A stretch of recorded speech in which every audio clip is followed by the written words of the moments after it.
తెలంగాణ మీద ఆంధ్ర రాజకీయం అయితే డిపెండ్ అయ్యింది అంటే డిపెండ్ అవ్వదు. కానీ ఈ రాజకీయ ప్రభావం అక్కడుంటుంది. ఇప్పుడు తెలంగాణలో జరుగుతున్న మున్సిపల్ ఎన్నికల్లో కాంగ్రెస్ నమ్ముతున్నది ఆంధ్రాలో కమ్మ, కాపు కాంబినేషన్ ఎట్లాగో తెలంగాణలో కాంగ్రెస్, తెలుగుదేశం కాంబినేషన్ అట్లా. రేవంత్ రెడ్డి కాంగ్రెస్ పార్టీ నాయకత్వం వహించడం వల్ల రేవంత్ రెడ్డి ఓట్లు అదే కాంగ్రెస్ ఓట్లు కాంగ్రెస్‌కి ఎట్లాగో పడతాయి. బలమైన నాయకుడు ముఖ్యమంత్రి కాబట్టి.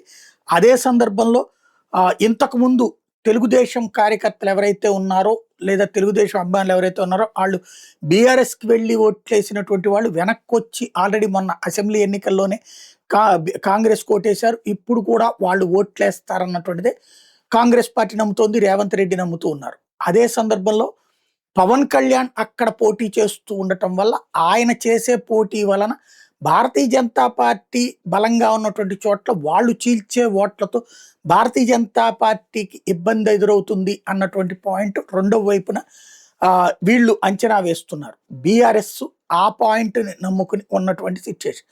బీఆర్ఎస్కి సంబంధించిన ఒక సమస్య ఎవరయ్యా అంటే వాళ్ళ కల్వకుంట్ల కవిత అనాలా, లేకపోతే వాళ్ళ ఇంటి పేరేదో ఉన్నట్టుంది అత్తగారింటి.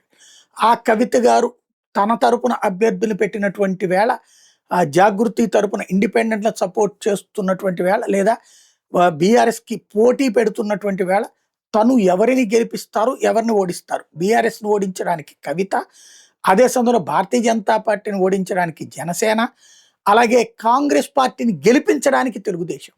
ఇది ఫార్ములా ప్రస్తుతానికి ఉన్నది. ఏం జరుగుతుంది? ఎవరికి ప్రయోజనం, ఎవరికి నష్టమో తేలాల్సి ఉంది.